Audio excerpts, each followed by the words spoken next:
Yo, what is up guys, Keydolf here. And this is a guide on how to beat Diablos. A bipedal wyvern who has hard armor plating across most of its body. Its distinct features include a large spiked club as a tail, fangs, and massive dual horns on the front of its head. Often found in desert habitats, Diablo buries himself underground using sonic waves to locate and ambush the player from beneath the sand. This is a mission for Hunter rank 5 or above.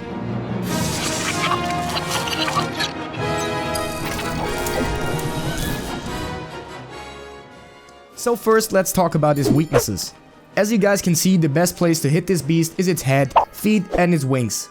Its head works as a weak spot no matter what type of weapon you are using, however a blunt weapon like a hammer can crush its horns. Its tail can also be severed by using a bladed weapon like the switch axe, greatsword, longsword, or dual blades. Any bladed weapon will work out fine, but I recommend the hammer in this fight, as it deals just massive damage to his horns. If you want to go for his tail, use something sharp, and for his wings the best thing to use would be a ranged weapon with some piercing arrows. As for the elemental advantages in this fight, the best elements to use against him from strongest to weakest are ice, water, dragon, and thunder. Don't use any fire element weapons since you will just resist this.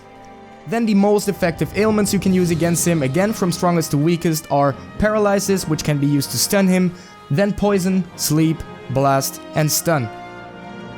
As for the equipment in this fight, as I said before, I recommend the hammer, along with the ice element or the paralysis ailment.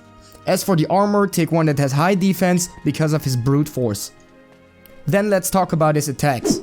Diablos is known in Monster Hunter for just hitting like an absolute truck.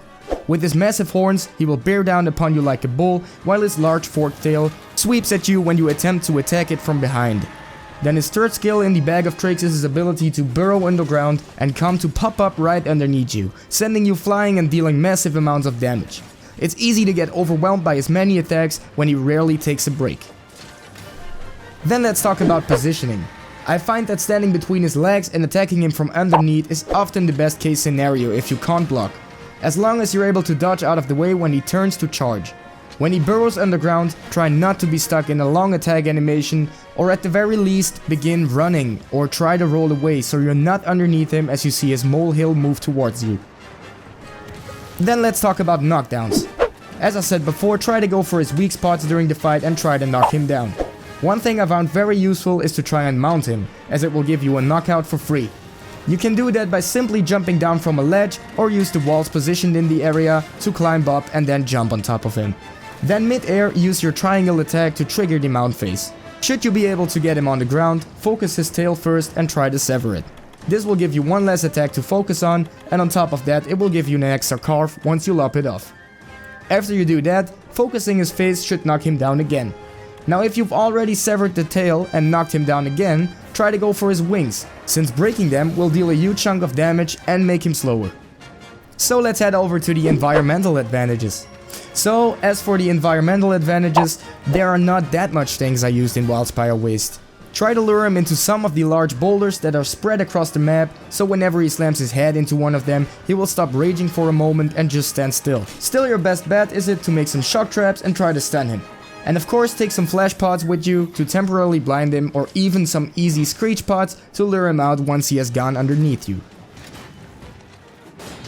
Now then for the turf war.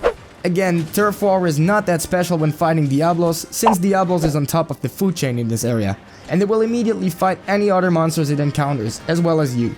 So there's no big damage advantage to gain here, but of course you can draw him into some battle to deal some extra damage once it's focused on another monster. Now I won't spoiler that much here, but there is one more monster on top of the food chain that can turn against Diablos, but by the time you get there you would have already beaten Diablos, so I won't go into detail here. Alright, so once Diablos has eventually been felled after a long and tiresome battle, you'll have the opportunity to scavenge its corpse for some rare items like the Diablos Ridge or even the Diablos Shell. You can also obtain a wyvern gem, but the chances of that are rather slim. Now I thank you all for watching this video, and if this video was helpful for you, consider to drop a like and comment down below on what guide I should make next.